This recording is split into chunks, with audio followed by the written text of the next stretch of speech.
Tollywood mass సినిమాలు తెరకెక్కించడంలో star director వివి వినాయక్ కు తిరుగులేదు. భారీ బడ్జెట్ చిత్రాలను తిరుగులేని స్టైల్లో భారీ రేంజ్ లో తెరకెక్కించడంలో వినాయక్ ది అందవేసిన చెయ్యి. వినాయక్ టాలీవుడ్ లో అగ్ర హీరోలందరితోనూ సినిమాలు చేశాడు. ఈ క్రమంలోనే వినాయక్ కు ఓ మెగా ప్రొడ్యూసర్ వార్నింగ్ ఇచ్చాడట. తన బ్యానర్ లో వినాయక్ ఎందుకు సినిమా చేయడో చూద్దాం అని అన్నాడట.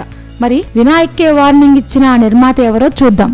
టాలీవుడ్ లో వైజయంతి మూవీస్ అధినేత నాడు ఎన్టీఆర్, ఏఎన్ఆర్ నుంచి నేటి తరం హీరోల వరకు అందరితోనూ భారీ బడ్జెట్ సినిమాలు నిర్మించాడు. నేటి తరం స్టార్ హీరోలు మహేష్ బాబు, అల్లు అర్జున్, రామ్ చరణ్ ను ఇండస్ట్రీకి ఆయన బ్యానర్ ద్వారానే పరిచయం చేశారు. అశ్విని దత్ అడిగితే ఏ హీరో అయినా, డైరెక్టర్ అయినా ఆయన బ్యానర్ లో సినిమా చేయకుండా ఉండరు. ఈ క్రమంలోనే ఆయన వినాయక్ ను సైతం తన బ్యానర్ లో ఓ సినిమా చేయమని పదే పదే అడిగినా వినాయక్ బిజీ షెడ్యూల్ వల్ల ఆయన బ్యానర్ లో సినిమా చేయలేకపోయారు. దీంతో అశ్విని దత్ సరదాగా వినాయక్ మా బ్యానర్ లో ఎందుకు సినిమా చేయడో చూద్దామని పలుసార్లు సరదాగా వార్నింగ్ లా ఇచ్చేవారట. అది అసలు సంగతి. ఈ విషయాన్ని ఖైదీ నెంబర్ 150 ప్రమోషన్ లో వినాయకే స్వయంగా చెప్పారు. ఇక నాగార్జున తనయుడు Akhil debut movie Akhil disaster విషయంపై ఆయన స్పందిస్తూ ఈ సినిమా కథ ఎంచుకోవడంలోనే పొరపాటు జరిగిందని అభిప్రాయపడ్డారు.